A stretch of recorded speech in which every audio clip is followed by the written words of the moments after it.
Bismillahirrahmanirrahim. Thank you for Dr. Khalid and Dr. Ahmed Nasser for the invitation. I've been asked to do the debate on is single vessel tibial successful single vessel angioplasty is enough or not for foot salvage. Before we start, the following assumptions are due. First, absence or probably treated more proximal occlusive disease, adequate run off of the blunt to the blunter arch, and only attempt in critical limb ischemia. The fact that the tibial vessels involvement in critical limb ischemia is more frequently than before because of the prevalence, as Dr. Menzi said, of diabetes mellitus and chronic kidney disease. Consequently, there is diffuse nature of the occlusion and more medial calcinosis. Due to the diffuse disease calcification and small size, tibial vessels are less forgiving to angioplasty trauma. We might have dissection, embolization, thrombosis, or perforation. At best, the tibial angioplasty holds less than 60% patency rate at 1 year. That's why we are looking for the situational perfusion enhancement, where it's long enough and adequate enough to alleviate the ischemic symptoms. Actually, we don't do well. That's a review literature by Jihad Mustafa in 2016.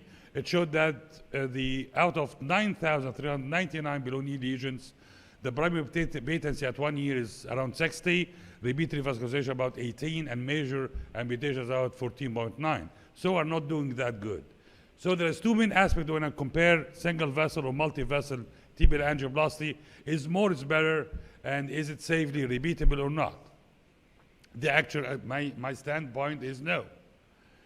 Because more tibial angioplasty attempt, that mean more tibial complication of dissection, embolization, thrombosis, and perforation, and the patient hazards of longer time, radiation exposure, and contrast overdose with consequent kidney injury. What about the clinical efficacy that we're gonna revise the literature? 𝗘𝗴𝗆𝗀 in 2014, he measured the skin perfusion pressure at the dorsal and blunter surface after successful single vessel tibial angioplasty.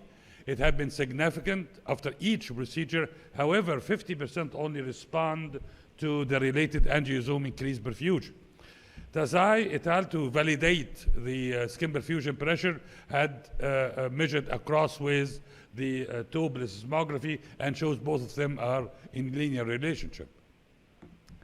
As in et al. Results in an infiltrative angioplasty 110 limbs, the results were very comparable between the two groups with no significant differences between the single vessel and multi-vessel.